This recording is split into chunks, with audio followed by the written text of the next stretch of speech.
Okay, good afternoon, everyone.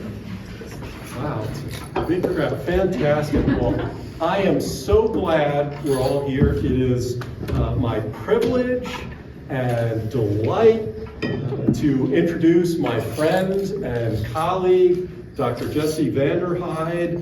She currently holds the highly prestigious Hench Post-Dissertation Fellowship at the American Antiquarian Society. She earned her BA at Briarcrest College, her MA in Interdisciplinary Humanities. At Trinity Western University, she completed her PhD in History. At Lehigh University with a dissertation titled Schooling Intimacy, Lessons in Love, Romance, and Sexuality at American Female Academies, 1780 to 1870. That dissertation, by the way, was a finalist for the Scheer Dissertation Prize and a runner-up for the Zuckerman Prize in Early American Studies. She's also served as an NEH postdoctoral fellow at the McNeil Center of Early American Studies. So that dissertation is the basis of her book manuscript. And she's she's revising it. It examines the romantic and sexual relationships of early US female academy students, as well as the really just prolific discourse around female education and the relationships and intimacy in those institutions in the 19th century, as well as the instructions and warnings and fears that many adults expressed in relation to what was going on, in relation to the communities that these women built at these academies. But also, it works on two levels, because partly about that, but partly working to uncover, and this is, I can see there are some public history folks in the audience here, but also working how to uncover queer archives in the United States. And just a thought I have, which is, as Dr. Vander Heide's work and her honors indicate just how excellent her scholarship is, and excellent scholarship, is always timely in its own terms, but sometimes when you start a project, you don't know how it might end up being timely in other ways. And as in some ways, the descendants of the communities that Dr. Vander Heide thinks about and analyzes are, in a lot of ways, under assault in our community. So are the ways that we uncover it and talk about it. In fact, the very archives upon which your scholarship is built. So that makes her work even more timely and relevant. So today she's going to talk, and you can see her title, Bound and Fettered by This and That Rule, Student Culture, Romance, and Resistance at 19th Century Female Academies. And it is just my joy and privilege to welcome you here at BGSU. Good afternoon, and thank you so much for that generous introduction, Andy. And a special thank you to the History Department for inviting me and hosting me for this event, as well as Dr. Fry for having me in his class yesterday evening. And thank you to all of you for attending, and also special thanks to Kristen Schneer for hosting me during my time here at BGSU. So I'll just dive right in, I think. I want to begin by describing a collection of letters that circulated among a group of young women who became friends while attending a boarding school called St. Mary's Hall in Burlington, New Jersey, in the 1830s. Most of the letters in this collection are addressed to an alumna of St. Mary's Hall, Julia DeGray, who had recently left the school to go home. Her correspondents were friends who still attended the school and reported to her details about their lives at schools, provided updates on other students, aired complaints about strict school rules, and shared their opinions of its rigid teachers. Writing to Julia, one friend, who went by the pseudonym John G., and more on gender identity later in the talk, complained, quote, "You cannot tell how the school has altered since last year. It's the ugliest place I ever was in. You may be glad you are not here. I expect that you will laugh when you hear how many forms we have to go through during the day. I shall not pretend to tell you all of them, for it would take up too much room," end quote. But then John G. continued, "Julia, you may be very glad indeed to think that you did not return, for I never was in such a nunnery in all the days of my life." Another friend of Julia's, Mary Bunting, referred to the Institute as a prison, dungeon, and a nasty old school. These students at St. Mary's Hall not only vented about rigid rules that stunted their independence and their social lives, but also expressed frustration with school authorities, describing two of their female teachers as so, quote, cross that they could not barely stand the sight of them, end quote, and sarcastically referring to the male principal as the Pope. Indeed, daily life at St. Mary's Hall was highly structured. Rules for the pupils were strict and obedience was demanded. Rules regarding young women's social lives were especially strict. School catalogs revealed rules that stipulated that students were only allowed to walk within certain boundaries around campus grounds, were prohibited from visiting one another in their dormitory during the day, and were only allowed in their rooms when supervised by a teacher on the hall. Students were prohibited from exchanging gifts with one another and were only allowed to write letters on Saturdays and only to a pre-approved list of communicants. To quell parents' apprehension about boarding their daughters among strangers and potentially immoral influences at school, at St. Mary's, the school's 1837 prospectus characterized the school as a Christian household, wherein its faculty fulfilled the role of surrogate father and mother and rigorously surveilled the interactions among pupils. Each student was to assume the role of a daughter and regard classmates as sisters within their new Christian household. Adopting this familial structure not only kept young women symbolically at home and reminded them of their feminine identities within the households that they would assumedly at one point be returning to, but also tied young women together in non-romantic sisterly ties, or intended to, and encouraged compliance to school rules, since students supposedly owed teachers the same obedience they did their parents. The rules and structure of authority adopted at St. Mary's Hall were not atypical for female educational establishments, but rather, as this presentation hopes to show, they were representative of those employed at female academies and seminaries throughout the early United States. So in this presentation, I aim to highlight the tensions and the interplay between the school environment and emotional communities that educators sought to establish at female academies and the social worlds that young women crafted while attending school. Educators worked hard to shape and circumscribe female students' social lives, especially their intimate same-sex attachments, but young women navigated and negotiated boarding school life in ways that suited their own ends, and especially enabled them to cultivate an intimate queer culture at school. I argue in my larger work that women students often turned the patriarchal institution that sometimes was the female academy or seminary into a queer space where, if only temporarily, young women could shape new expanded identities for themselves. Before I dive further into my argument and details about boarding school life, I want to zoom out a bit and provide some background context on the female academy and seminary movement in the early United States. Beginning in the early Republic, academies were, in the words of contemporary Judith Sargent Murray, everywhere establishing, and young women between the ages of 13 and 20 left their homes to attend boarding schools, variously called seminaries, academies, high schools, colleges, and institutes. While the Northeast is often thought of as the center of 19th century education, female educational establishments emerged in both the North and the South, as well as in the Midwest.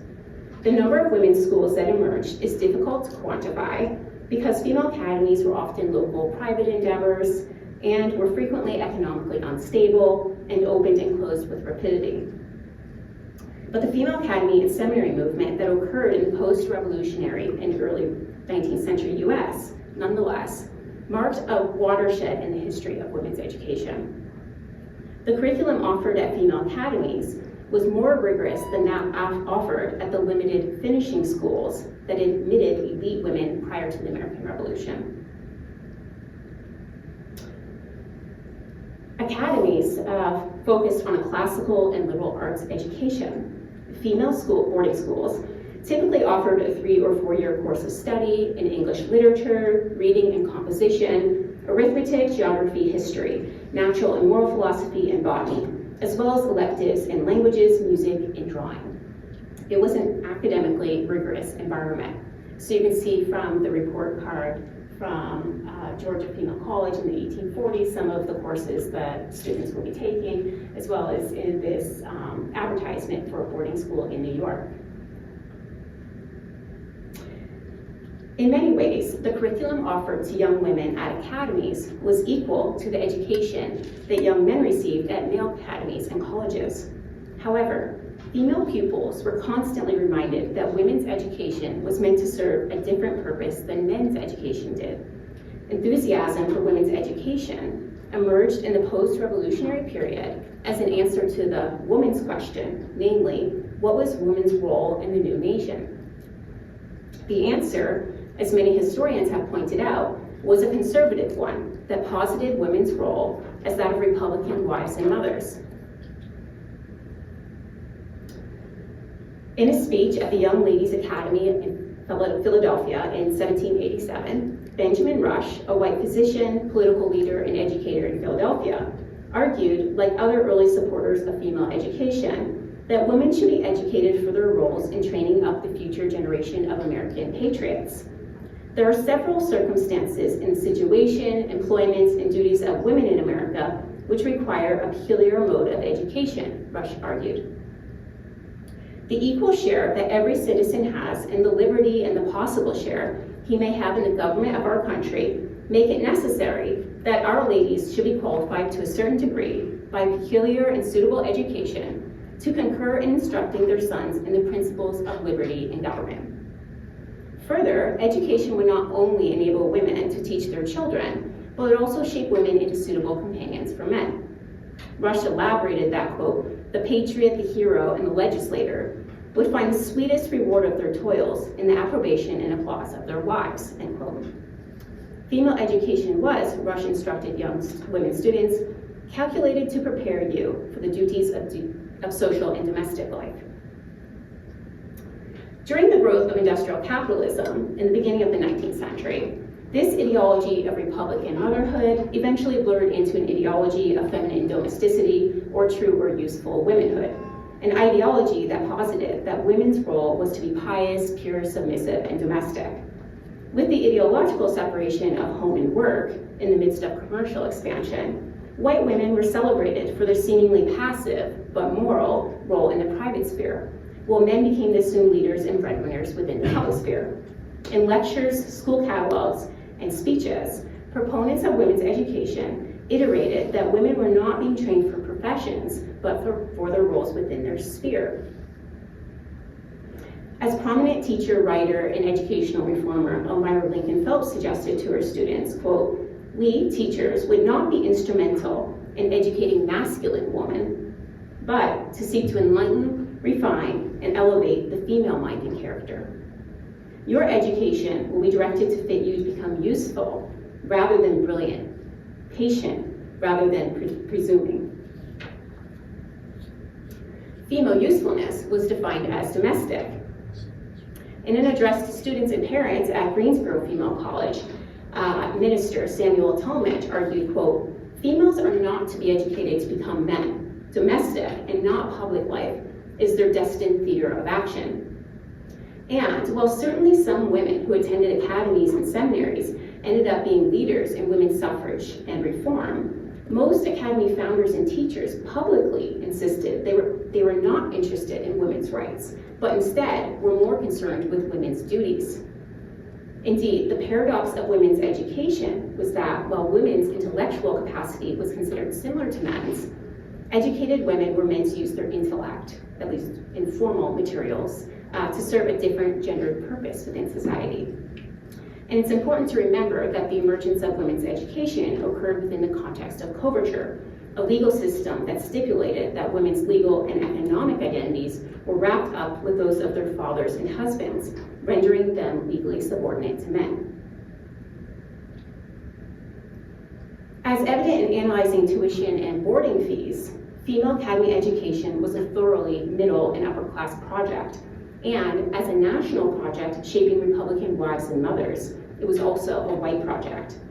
Approximate costs ranged, with some schools being less expensive than others, but overall, the cost of boarding school for young women made education out of reach for most working and lower middle class families.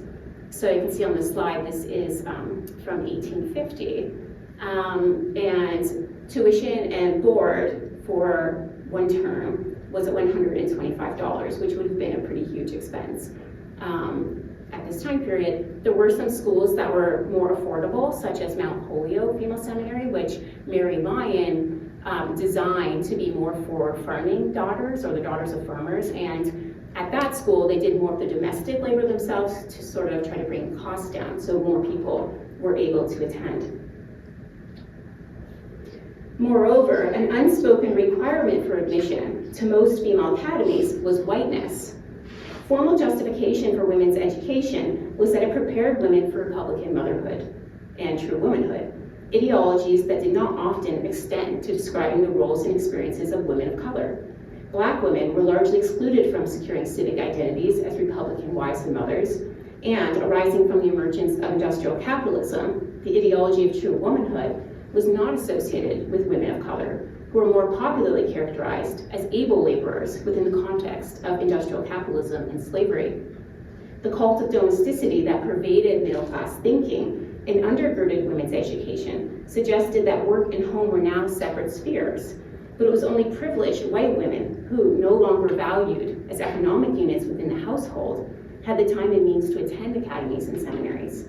Moreover, while white women were purposed with stabilizing the nation and the family, Black women were excluded from the body politic, and their families were torn apart by the regime of slavery. Racial prejudices excluded students of color from female academies, and violence was used to reinforce education as a white project.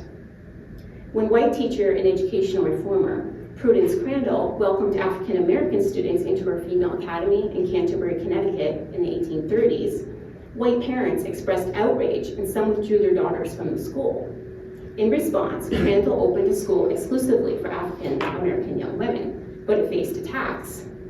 As depicted in this 1839 edition of the Anti-Slavery Almanac, the academy was violently attacked by a white mob in 1834 and closed shortly thereafter. And the article connects this racial violence at Canterbury to wider racial violence against schools for African Americans. Most female academies and seminaries then reified race and class-based notions of women's usefulness, and students at female academies and seminaries inhabited predominantly white female spaces. So I argue in my work that it was not just the formal curriculum at female academies that was intended to prepare young women for domesticity, but that students' informal social educations were also geared towards this end. The shaping of girls into true women was not something that happened just in the academy classroom, but rather women's entire educations were fitted towards this end, even extending to include instructions on social relations and female friendship.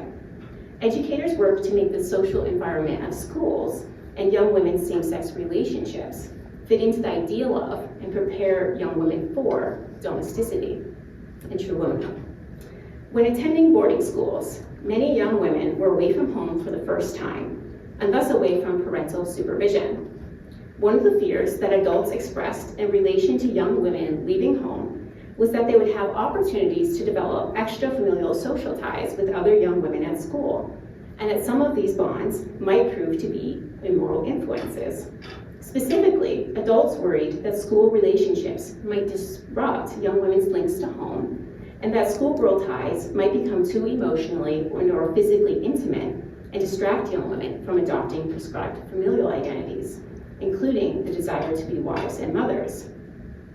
Williana Lacey, the mother of an Edgeworth Female Academy student, Bessie Lacey, expressed potential parental fears about daughters forming new ties away from the familial household, writing to her daughter, quote, beware of forming hasty friendships before you are acquainted with persons.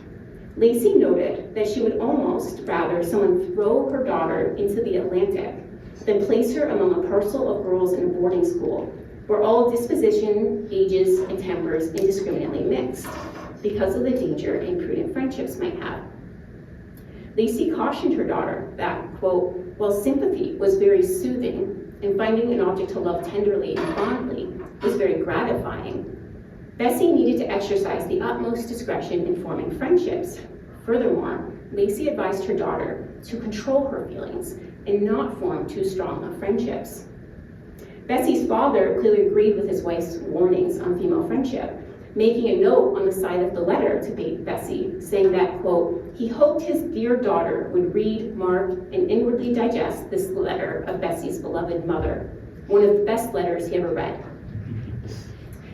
To allay parental fears, educators promised that schools would be safe resorts for female youth, that the school would strengthen women's attachments to home and domesticity and enhance their eligibility for marriage and motherhood and not disrupt it. Partly, this entailed creating an intellectual, moral, and social environment where ideal female friendships would be cultivated and dangerous intimacies would be guarded against. What were ideal or dangerous relationships, according to educators, and what were the boundaries between the two? Prescriptive texts aimed at the audience of schoolgirls provide some answers to this question.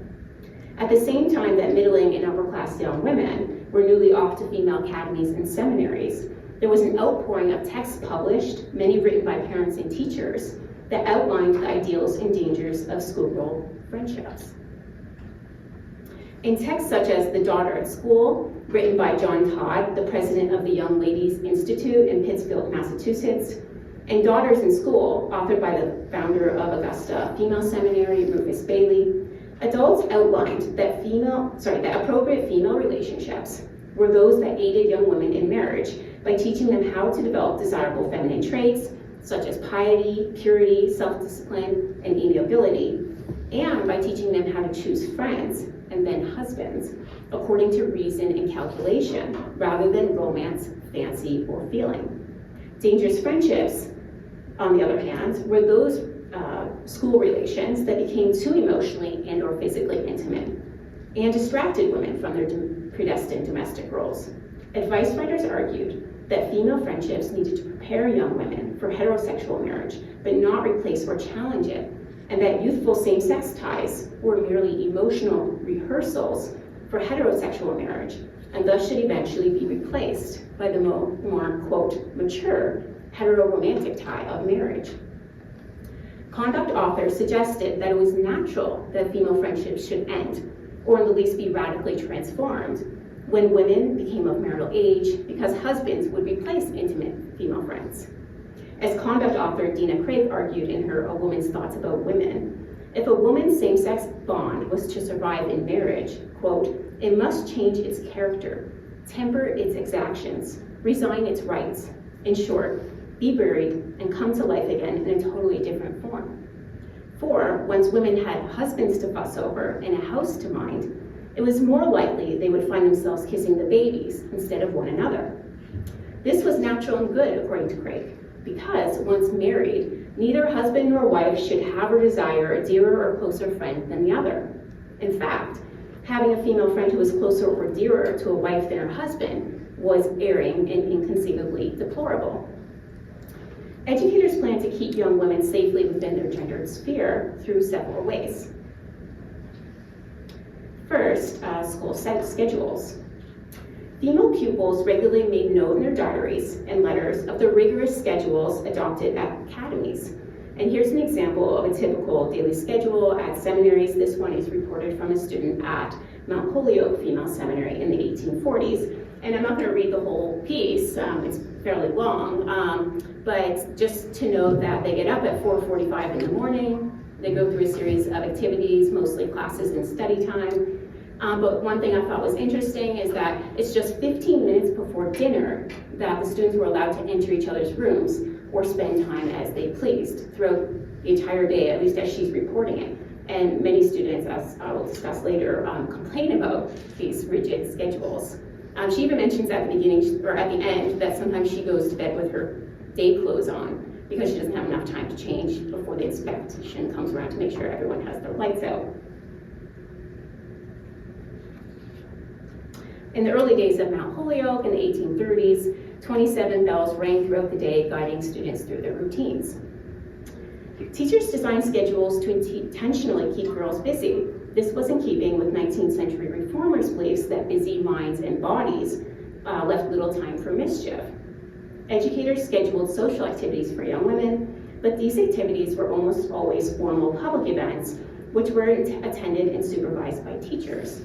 Students were expected to take part in church and Sabbath activities, to engage in activities like Christian tract distribution, to go to missionary meetings or clubs, and at many schools to attend improving social meetings in the evenings with their teachers. Some teachers attempted to influence the few leisure hours that Academy students enjoyed by encouraging students to form benevolent societies and reading groups. These social activities were deemed improving for young women because they cultivated traits associated with Republican wives and mothers, piety and domesticity. Most academies granted students one recreation day a week, but even these days were not necessarily meant for students' leisure entirely, but were rigidly scheduled days that students spent writing their weekly compositions, cleaning their rooms, repairing their clothes, and sometimes washing their clothes. According to educator Catherine Beecher, all hours of free and unrestrained intercourse among pupils needed to be attended by teachers because they could work to ensure that such occasions were improving ones. Teachers at the Mystic Hall Seminary for Young Ladies promised to pay much attention to the social arrangement out of school hours. Instead of remaining in cliques in their rooms to spend the time too often in gossip and scandal, the young ladies are encouraged to assemble with the teachers in the parlors and library rooms with needlework or a book, and thus conversation becomes interesting and profitable, and a home feeling is produced. Academy educators not only designed schedules that regulated female friendships so that they were improving, but they also instituted rules and regulations that worked to shape students' intimacies. Educators' most basic attempts to regulate social relations, including their deciding who would sit, sleep, and live where. Teachers designated roommates based upon mutual influence, rearranged roommates when they desired, and assigned classroom seats. According to teachers, roommate selection could not be left to the discretion of students because evils would result from unwise intimacies. Because they feared that students choosing their own roommates might lead to immoral behaviors, some educators attempted to restrain these unwise intimacies by, quote, putting one wild and one steady girl together in a room. The Ipswich Female Academy Catalog outlined that, quote, assigning of rooms and roommates belongs exclusively to the teachers. This secures to them a great control over the influences operating on the pupils out of school. A student at Mount Holyoke remembered that Mary Lyon employed a strategy she had learned at Ipswich Female Seminary and switched up girls' roommates every 4 weeks to prevent intimacy from developing among the students. Further, educators instituted strict rules around when students could enter into their rooms. At Oakland Female Seminary, quote, the sleep hall was locked between the hours of 8 and 11 o'clock in the forenoon and 1 o'clock in the afternoon. And students were instructed that the time to go to the sleep hall is when it is open under the inspection of your tutoress. Indicating that physical intimacy was an underlying concern for teachers, educators frequently noted that all young women had to sleep alone in single beds, and that pushing beds together was prohibited, as was sitting or reclining on beds outside of hours meant for sleeping. Students were punished for being in other girls' rooms without their instructors' or section leaders' approval. Popular medical literature of the day provides a lens into understanding the attention that teachers gave to rules regarding the assignments of roommates and the regulation of beds and dormitories. According to popular medical writers such as Frederick Colick, as well as teachers like Catherine Beecher, female academies were all too often hotbeds of sexual vice. Adults were especially worried about mutual masturbation occurring among female friends at school. One writer for the Boston Medical and Surgical Journal claimed that young women regularly engaged in sexual vice with one another. Quote, "In one school district, it was a frequent custom among the female schoolmates to visit each other and pass the night for the purpose of self-pollution." End quote. Schoolgirls regularly masturbated together, this writer suggested, because, quote, "gratification was heightened by the manipulation upon each other." Expressing a common theme in popular medical literature, Nicholas Cook cautioned his readers that social masturbation was widespread among female friends, but that it was frequently hidden from teachers because it occurred, quote, "under the guise of friendship," and that, in a great number of cases, it was carried on to a scandalous extent. Cook warned that the most intimate liaisons were formed under this specious pretext of friendship. In such relationships, Cook worried, the same bed often received the two friends, and the girls sent letters to one another, with burning and passionate expressions of which made him shudder. Because of fears about sexual vice at schools, nearly all prescriptive and medical writers advocated that each student sleep in a single bed, and that dorms or bedrooms be highly surveilled spaces.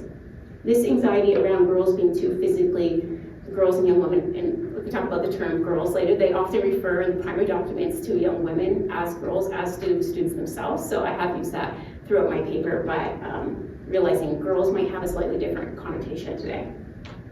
The anxiety around young women being too physically intimate with one another complicates histories that suggest that 19th century Americans believed that women were passionless. Educators and medical writers frequently feared that young women exhibited an active, even hypersexuality, that needed to be controlled, and that young women needed to be guided towards heterosexuality. Taking cues from medical authorities, teachers also prohibited the reading of novels, which were thought to inspire romantic and lascivious feelings. And worries about girls reading impure texts together also inspired stipulations that the only outside reading materials that students could bring with them to schools were textbooks and religious devotional materials. Even these would be subject to the principal's inspection. Further, educators limited students' social interactions by circumscribing written communication and visiting. Typically, students were only allowed to write letters during designated days and times, and were only permitted to write to a pre-approved list of communicants, usually students' families.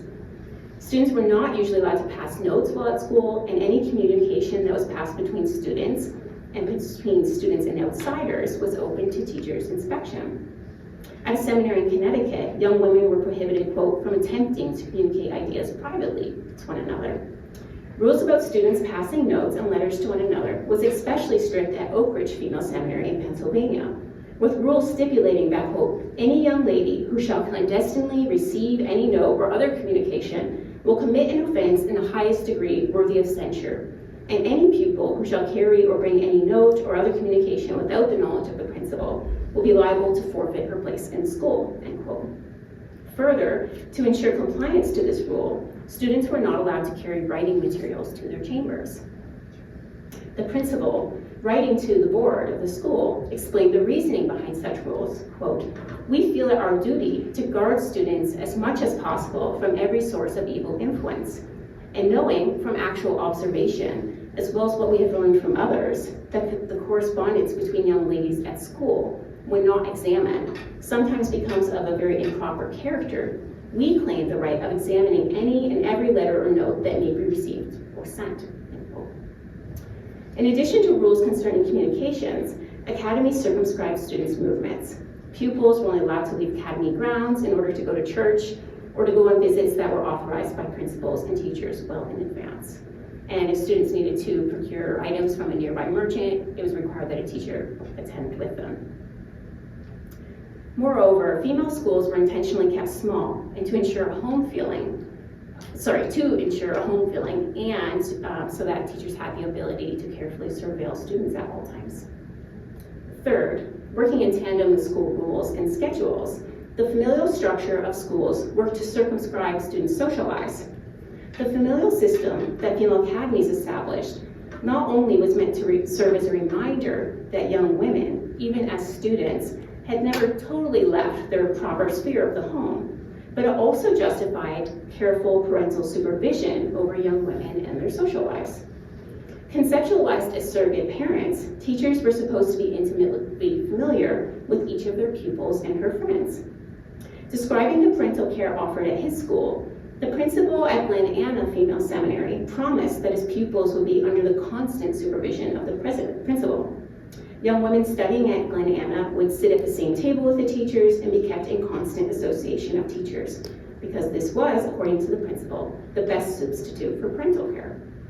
Faculty regulations at the Moravian Boarding School for Girls in Bethlehem, Pennsylvania, stipulated that since teachers replaced parents as young women's guardians, it was the particular duty of every teacher to never leave their charge alone, to keep a watchful eye over all their actions, their intercourse with, and expressions towards their companions.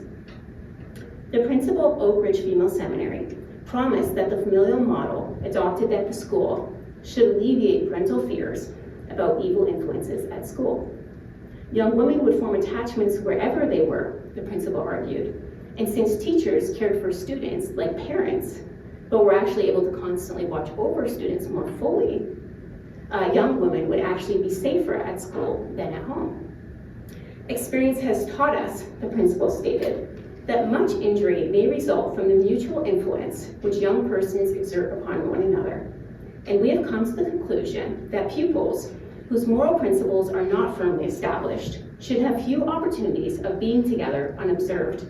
They should be as much as possible under the eye of the teacher, who feel that to her their dearest interests are entrusted, end quote.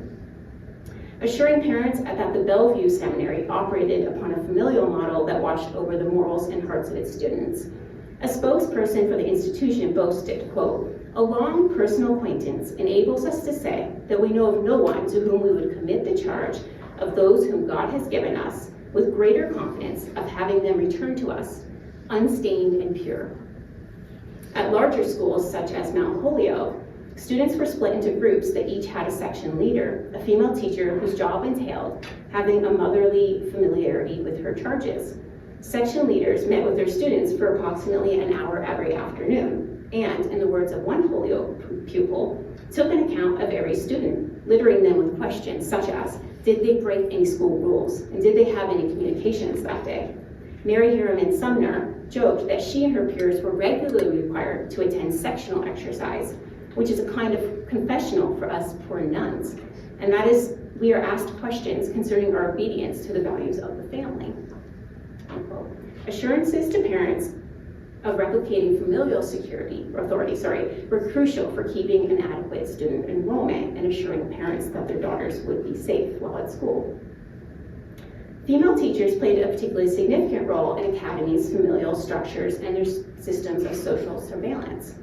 Characterized as mothers, female teachers, who increasingly made up the teaching profession in the 19th century, were repeatedly taught to balance their authoritative sternness towards students with motherly warmth so that they could surveil school culture. Educational materials distributed to female teachers advised that the best way to supervise and influence students' relationships was by showing students that they had motherly love for them. Advising female teachers on how to act as stand-in mothers and supervisors, Catherine Beecher instructed teachers, quote, not to worry too much about penetrating into student culture and gaining influence over their students because it was comparatively easy, end quote. According to numerous advice manuals aimed at female instructors, teachers only needed to show interest in and sympathy for their students to earn their entire confidence and then influence them. As John Sanford argued, teachers must, quote, identify with their students, condescend to their little emotions, and sympathize in their simple impressions if they wanted to have students confide in them and then be able to mold them to their wishes. Educators understood that their parental supervision and watchfulness over students was recognized and disliked by pupils, who sometimes referred to teachers as overbearing spies and enemies. Having female teachers serve as mothers who won students' confidence through their affection and maternal love, thus worked to soften the appearance of academy surveillance and offered greater opportunity to female teachers to peer into and influence students' social worlds. Having female teachers appear as friends through their maternal love ensured that students were, quote, under constant observation without viewing it in the light of an oppressive restraint, Beecher advised teachers. As a catalog from St. Mary's Hall explained to parents, quote, teachers were always in students' company. In fact, it is a rule of the school that to each set of girls a teacher is assigned who shall have an eye to them in their hours of recreation as well as study, and who shall sleep in the same apartment with them. Yet the girls, in the presence of these teachers, did not seem to be under any restraint, it being the endeavor to induce them to regard the teachers rather as friends than spies, end quote. Principal Julia Ann Tevis was representative of female educators who attempted to care for their students like mothers. A principal and teacher at Science Hill Female Academy in Shelbyville, Kentucky, Tevis confided in her diary that she earnestly desired to make hers a homeschool, and that she therefore felt the responsibility of a mother. Part of her maternal role, Tevis wrote, was regulating schoolgirl intimacies. Tevis believed that, quote, improper associations at school exposed children to the danger of having their morals corrupted, and she alleged that there were some vicious students who carried evil influences along with them into school. However, Tevis declared that a well-regulated and properly disciplined school that was run under the strict supervision of competent teachers could, quote, subdue and sometimes eradicate students' improper or vicious behaviors. At her school, Tevis attempted to subdue the, quote, violent intimacies sometimes found among boarding school girls by instituting rules and supervision that regulated young women. She limited students' leisure time so that, quote, girls had no more leisure than was good for them, end quote. She prohibited students from congregating in their rooms and locked them out of their rooms altogether during the day. She prohibited novel reading because novels were considered overly romantic. She elected some students she had confidence in to serve as keepers of their sisters. And she discouraged those bonds wherein, quote, too silly and discreet girls became intimate and were icebergs to the rest of the school, end quote. Tevis disliked those relationships wherein two girls, quote, must sit side by side in the study room, in juxtaposition at the table, go arm in arm to church, linger far behind the rest in walking, showing in everything an exclusive intimacy. Through her school designs, Tevis aimed to encourage girls to engage what she called the opposite type of schoolgirl friendship, noble friendships, wherein young women avoided violent intimacy and exclusivity and instead exerted love more generally towards all. In their careful planning of the time, regulations, and structure of boarding schools, educators conveyed fears that girls' relationships, if unregulated, were potentially dangerous. As 19th-century writer Elizabeth Nissen Sewell suggested, quote, girls' friendships are no light matter. They are subject for great caution and must cause considerable anxiety, end quote. Students frequently complained about the structure and rules at schools and compared boarding schools to convents, prisons, and asylums. Describing life at Edgeworth Female Academy in North Carolina, Susan McDowell commented about one of her teachers, quote, I would like him much better if he did not watch the girls so much. That is one of the greatest faults in the school. Nothing can be done without the teacher spying all the actions. Hannah Gale, a student at Keene Female Academy in the 1830s, wrote complaining to her brother Frederick, quote, I declare I had as well be in prison or nunnery as to be here. I see nobody, I go nowhere, I cannot go to walk anywhere, nor go into anybody's room without permission, end quote. Keeping a diary while a student at Bethlehem Female Boarding School, Carolyn Hance Long wrote that she was writing from, quote, Yellowstone Prison, cell number 7. Students compared female schools to prisons so commonly that when the principal of Patapsco Female Institute gave a lecture on letter writing to her students, she instructed them not to describe the institute as a prison. And so on the right-hand side, this is someone who's writing to, a friend who's writing to Hannah Gale at Keene Female Academy, and she noted in the address line, penned up in Keene. So apparently Hannah had written to more people than just her brother to describe her social circumstances at school. And then on the other, on the left, is the first page of Carolyn Hance Long's diary, which she's her school-based diary, and she writes that she's writing from Yellowstone Prison, cell number 7. Further, young women students compared the lack of freedom they experienced at school to the independence that young men enjoyed at male academies and colleges. Writing to her aunt, student Helen Augusta Falls mentioned, quote, "How very strange all seemed to her at school. All duties must be performed at the specified time. Walks are restricted to certain limits and thus but no farther, the rule of college life. Young men's college life is much freer than this. They are not so bound and fettered by this and that rule. I would like to know if young ladies can be relied upon as well as young gentlemen," end quote. When Keene Female Academy student Hannah Gale vented to her brother Frederick about being shut up at school, he starkly pointed out the difference between life at male and female schools. Writing from a male college, he noted, quote, "We go out here and walk anytime that we please. I have formed here many new acquaintances, new friends, and new associations in a very short time.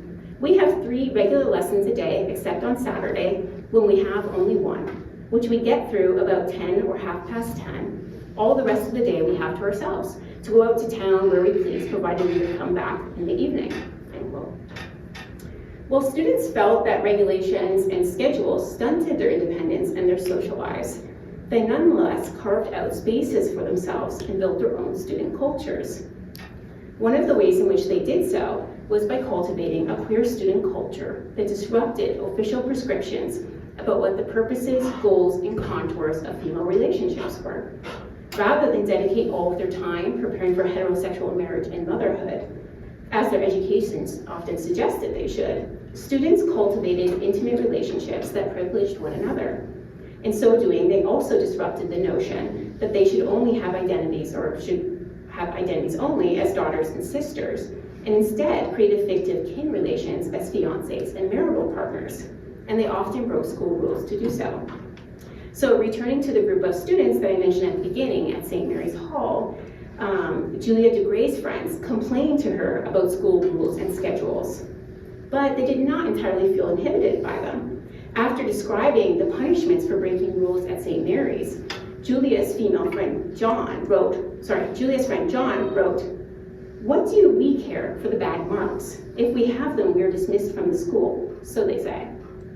Noting how they flouted school rules to enjoy their social lives at school, John elaborated, quote, "We have some nice times after Miss Lane goes downstairs at night," end quote. Although John G. also notes that there's some peers of theirs who often tell the teacher they're breaking up the rules.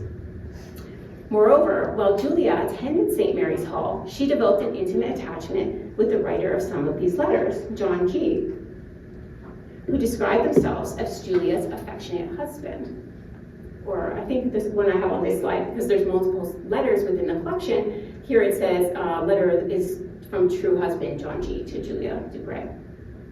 John G. sent a poem to Julia describing unending love for Julia and gifted her a necklace with the hidden transcription, "Love to thee," that could only be viewed when the wearer peered through the jewelry to see the secret inscription. This token of affection reveals the clandestine modes of communication between friends, since such gifts were, at least formally, forbidden at St. Mary's.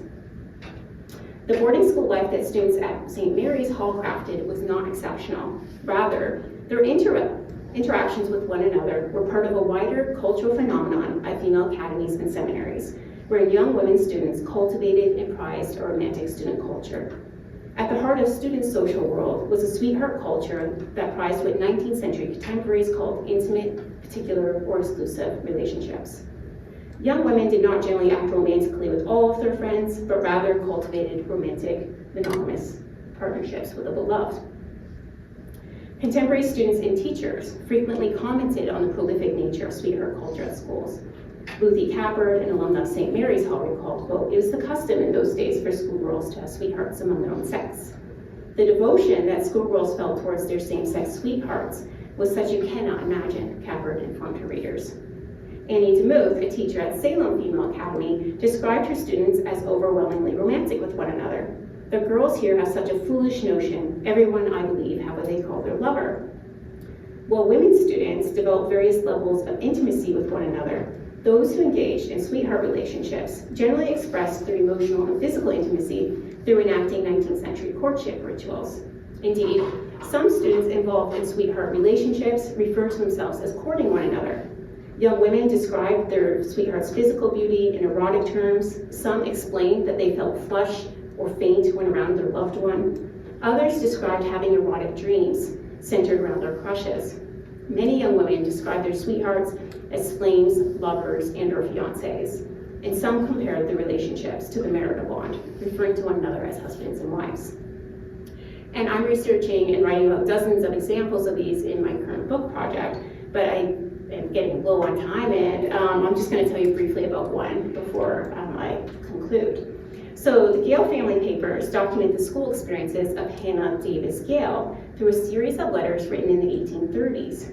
Hannah Gale, whose family resided in Northborough, Massachusetts, attended Keene Female Academy and Green Street Academy in her later teens. The letters in the collection document her intimate relationships with two different female peers and provide a lens into students' social worlds in the 1830s. While a student at Keene, Hannah Gale met a young woman named Harriet, and according to Harriet's letters to Hannah, the two young women's intimacy was so rich that they considered themselves married to one another while at school. Reminiscing about the day they wed, Harriet wrote to Hannah, quote, "There is no necessity to stand on your mind the 5th of October, or in other words, our wedding day." The two referred to one another as husband and wife, with Hannah taking the name Henry, and Harriet taking on the title Mrs. Gale.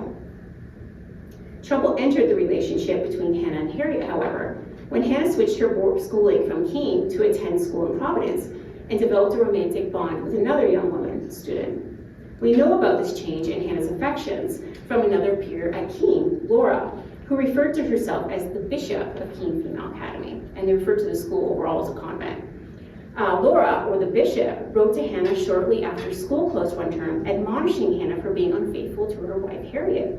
"Dear Hannah, I received your letter with a great deal of pleasure, and was much surprised that you were engaged when you already have a young wife. By the way, I've had a letter from Harriet. She said she was afraid that you were inconstant, and she has not heard from you. How can I keep her from the terrible truth? Let me entreat of you to endeavor to break with the one to whom you are engaged, and not consign Harriet to an early grave." And there are several letters that the bishop sends to Hannah of this nature. The new object of Hannah Gale's affection was most likely Mary Ware, a new schoolmate of Hannah's in Providence, who Hannah later wrote she loved with, quote, "a different sort of love," end quote, than she did all others. That the intimate relationship that Hannah cultivated with Harriet at Keene was part of a wider school culture is evident in Hannah's friend, the bishop, writing to Hannah to give her advice about her inconstancy to Harriet, as well as by the fact that the bishop said she regularly married young women at school, which she called her diocese. We know about these students' relationships because we have letters. However, most of these young women did not expect for their letters to become public, and rather asked that the receiver actually burn many of these letters after getting them. Fortunately for us, they still exist, or some of them still exist, of course. We don't know how many there would be. By describing themselves as husbands and wives to one another, women students not noted the depth of their intimacies and proposed a different kinship relationship to that encouraged by school educators, who desired students to regard one another as non-romantic sisters. And this is not to suggest that a sisterly relation would not be deep and rich, but just that those relationships that I'm looking at happen to be romantic, sometimes erotic and sexual ones, and that I've found in my study of female academies that that's the type of relationship that seems to be very prized and that young women pursue while they're at school. Students creatively manipulated existing institutional and social parameters to navigate through school life and form identities somewhat different than those envisioned by the academy. Young women frequently had to break school rules in order to nurture their intimacies, sleeping in each other's beds, going for private walks, gift giving, slipping notes to one another were often surveilled or prohibited practices. But letters and diaries attest to their frequent occurrence and deep meaning for students. And historians have been somewhat hesitant at times to refer to these relationships as sexual, and with good reason. Of course, young women often didn't write explicitly about sex in their diaries and letters, if that's the type of evidence that people are looking for. However, I argue that analysis of 19th century medical literature demonstrates that contemporary writers, parents, and educators did believe and fear that many of these relationships were sexual. and also the fact that students compared their same-sex relationships to the marital bond, which was considered a sexual institution in the 19th century, also hints that many of the young women enjoyed erotic intimacy with one another. And I also have some examples of more erotic letters and diary entries in my wider project. So while attending school, many students expressed that they found their one true loves, not that they were planning or desiring heterosexual marriage. And some young women attempted to maintain their intimacies beyond academy walls by forsaking heterosexual marriage and planning lives together. Though worrying that heterosexual marriage would disarrange their romantic bond, Northwestern female college sweethearts Frances Willard and Mary Bannister hoped to maintain their romantic relationship after school and into the future.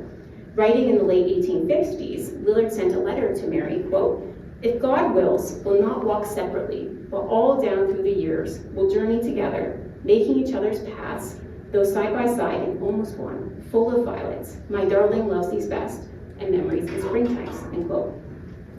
Frances and Mary had practical plans in place to ensure their future together. Quote, "We hope to find situations in some school together next fall and mean to work for it. I think this would make me as happy as I can ever hope to be this side the gates of paradise," end quote. Much literature of the day suggested that young women's relationships with one another should give way to more mature love and the most ultimate friendship, heterosexual marriage. By envisioning lives together beyond the academy, young women challenged this predestined role for themselves. Young women in the 19th century, however, faced immense societal and familial pressures to marry men, and many did fulfill this predestined role. Nonetheless, the intimate bonds they formed at school impacted what they sought in romantic and intimate partnerships.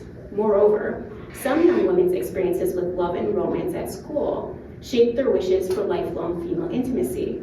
While Frances Willard gave into familial pressure and initially promised to get married a few months after her graduation, she eventually broke off her engagement to her suitor, Charles Fuller, and acknowledged the role that her intimacy with her school sweetheart, Mary Bannister, played in her decision. Quote, "I thought I loved Charles Fuller 6 months ago, but his presence gives me no pleasure now, except as I feel him to be a companion. I said to myself, in the man you are to marry, you find every ambition gratified, but you do not feel for him anything beyond the calm realm of well-wishing. Yet, you are capable of more. For a kiss, a caress, a loving word from Mary will send the blood hurrying along your veins and give you that peculiar sensation, so delicious, so rare, that people call a thrill," end quote. In calling off her engagement to Charles in January of 1862, Frances wrote in her journal, quote, "I could not, though I earnestly tried, transfer the great love I'd given Mary to Mr. F," end quote. Willard's relationship with her school sweetheart, Mary Bannister, did not last, but her experience with same-sex intimacy at school shaped her relationship goals and nurtured her hopes for a clear future. While some historians have characterized her as single, and indeed Willard remained legally unmarried, she nonetheless lived out her life with other women, even though she noted at times that such desires caused her to be jostled from her family relations. In figures like Frances Willard and other educated women, we see pioneers not just in reform and giving a public voice to women, but also women who defied gender expectations in forming deeply meaningful and lifelong queer relationships. Historians have noted that a paradox of women's formal education was that it is intended to train women for roles within their gendered sphere, but that women actually use their educations and intellects to break into and shape the public sphere. In the same way, young women pupils use the space of the female academy, an environment that was heavily regulated and shaped to remind them of their gendered identities, to push the boundaries and cultivate deeply meaningful relationships with one another. These relationships often challenge prescriptive ideal that they focus on their roles as sisters to one another and as future wives and mothers. But some young women courageously work to expand the boundaries. When defending her love and dedication to her school friend, Mary, Frances Willard, while facing immense familial pressure to marry a man, confidently asserted, quote, "Count me queer, any who know my nature, I say unblushingly," end quote. Women's Academy intimacies helped to usher in a new era of greater female independence and looser patriarchal control. As Frances Willard noted years after leaving school, quote, The loves of women for each other grow more numerous each day, and I have wondered much why these things were. That so little should be said about them surprises me, for they are everywhere. In these days, when any capable and careful woman can honorably earn her own support, there is no village that has not its examples of two heads in council, both of which are feminine. Oftentimes, these joint proprietors have been unfortunately married and so failed to better their condition, until, thus clasping hands, they have taken each other for better or for worse. These are the tokens of a transition age, end quote. Academy women helped lead a change in society that enabled them, using both the intellectual and affective ties they cultivated at schools, to do so. A change in society. Like many scholars of women's history have noted, the relationships that 19th century women cultivated with one another laid the foundation for a feminist consciousness. 19th century Americans understood women's relationships, especially intimate and romantic relationships, as subversive to the patriarchal social order. Nonetheless, women persisted, and some broke gender expectations and initiated change as pioneers and examples for those who came after them. Thank you.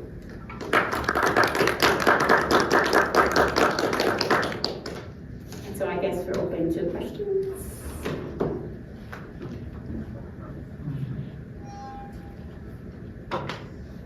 Yeah.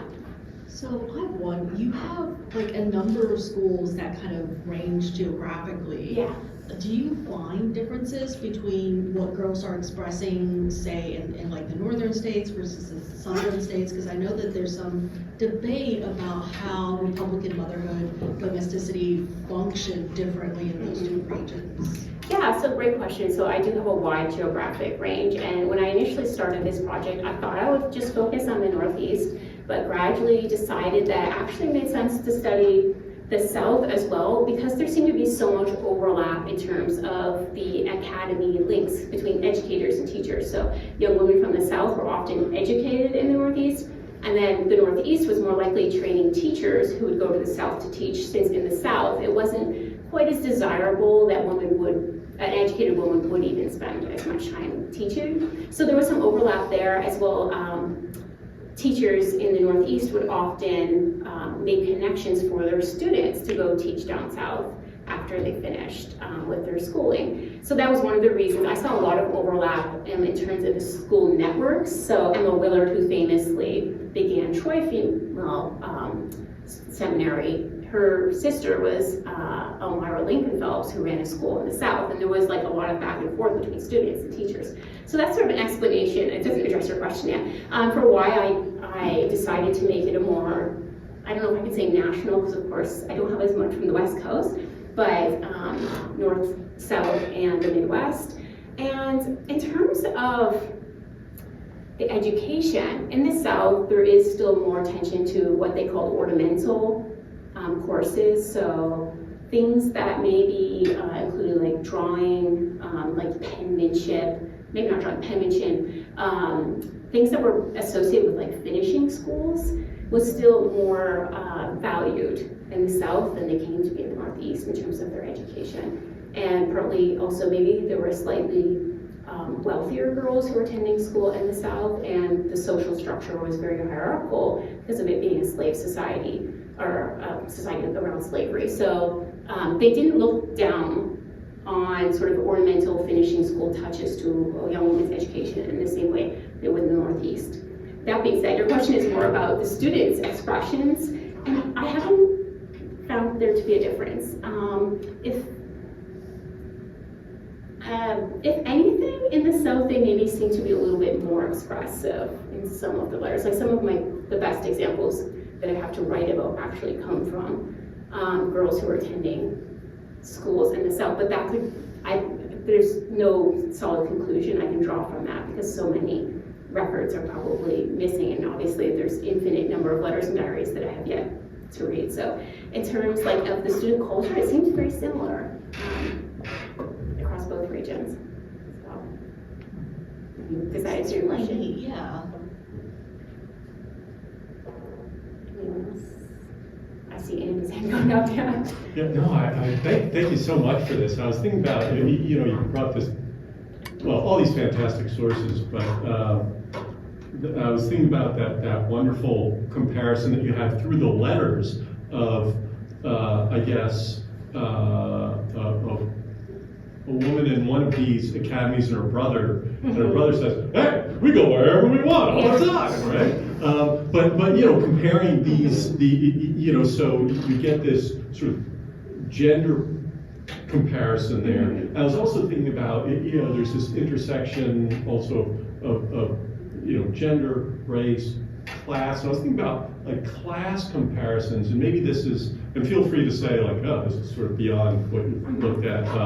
But I was thinking, are there comparisons of the women at these academies with like all the women in, you're already nodding, but all the women like in middle towns, right. like all the, you know, because they're, you know, it's the same time, probably a lot of the same concerns, probably a lot of the women going to those with the same motivations, but can't afford, or their families can't afford to send, you know, so I'm wondering. Yeah, absolutely. So another space that I could think about that young women would be sort of together within 19th century society away from the home is like working in mill towns.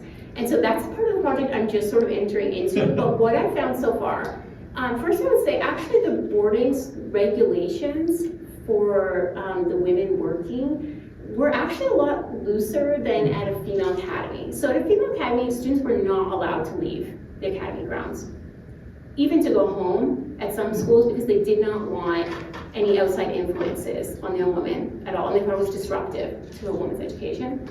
Whereas, like when I was looking at boarding regulations at Lowell or something like that, they could move freely in town. So the regulations seemed a little bit less strict, and I've been looking especially at young women who, interestingly, both went to a female academy or seminary and did some sort of work. And so I have a couple of those diaries that I've started looking at. I haven't found too much description of their interactions with the women around them, other than pretty like quick descriptions of like what they did that day. But not, it's probably because I'm looking at a certain kind of diary where they're not reporting a lot about like their emotions. It's more kind of like their schedule, and I haven't seen any letters, which is where a lot of, for my project, a lot of the materials come out of exchanges between individuals. But yeah, thank you for that question, and it's something I'm trying to explore more. Yeah.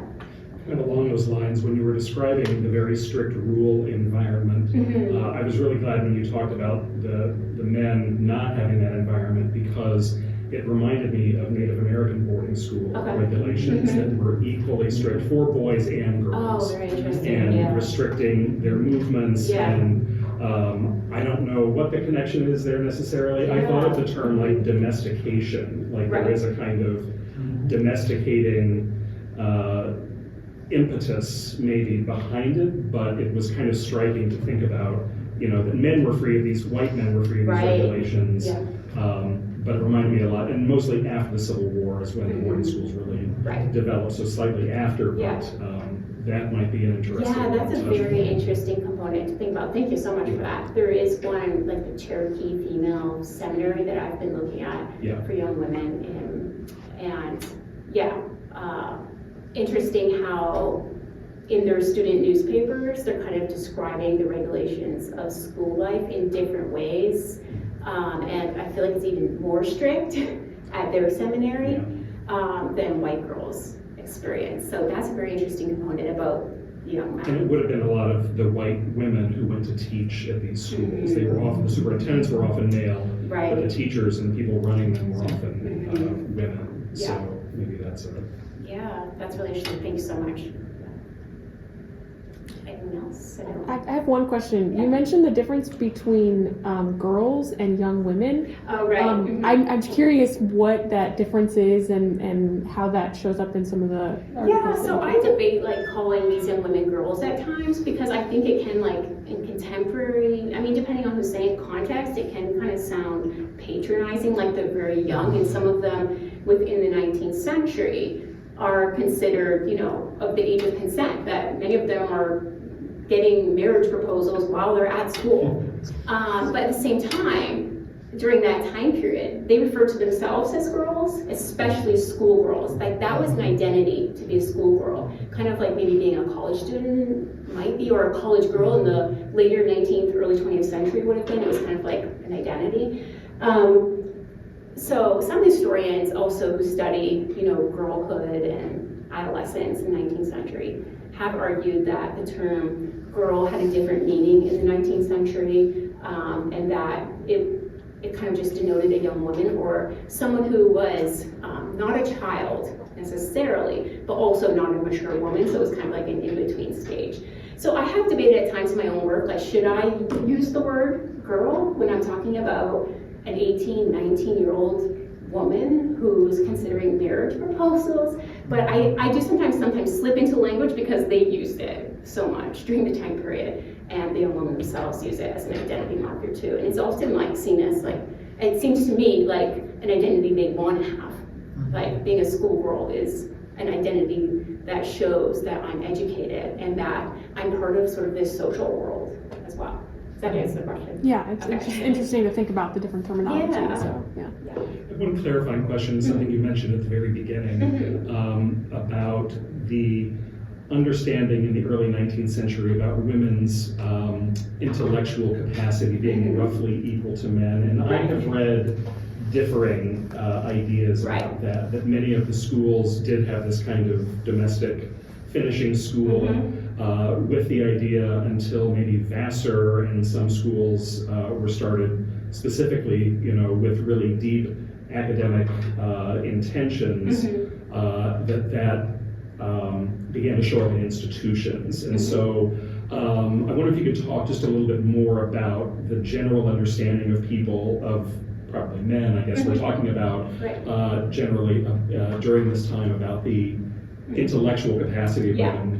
Yeah, that's a great point. And actually, it's funny you bring that up because right before the talk, I was reconsidering that sentence a little bit, because I think I said equal to, it was even stronger before, similar to. And so I guess of course it's gonna be somewhat diverse based on the writer and what school we're discussing. And certainly the reason I was thinking to rewrite that sentence is because certainly while there are often claims made that yes, women have almost an equal intelligence to men, they also believe though, and would write, that women are more emotional and less given to, are less reasonable and can make calculated decisions, especially young women, like in particular, like adolescent women, are going to be given to fancy, to sentiment, to romance, and not be able to be as reasoning as a young man is. And in fact, there were some, when they're discussing like why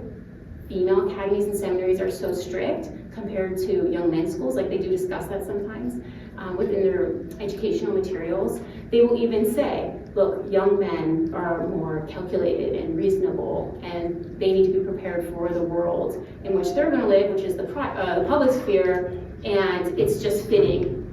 They have the ability to behave in ways that don't have to be as surveilled. So anyway, yes, going back to your point, I think it does depend on the person writing to say if it's equal, if it's similar to, but certainly like within the early Republic at least, and maybe there's a little bit of a backlash into the 19th century against this, there was this idea that women had as much capacity for intelligence, but that it's been their environment, it's been the fact that they haven't been educated that has put them sort of behind men intellectually. I see that a lot in the writings about female education. Of course, these are individuals who are also trying to promote and justify women's schools because they're often the proprietors of them. So, Okay, that helps a lot, thank you. Thank you. very much. All right, well, thank you so much. Yes. That was a Thank you. wonderful talk. And thank you all so much for coming. Thank you so much. Thanks for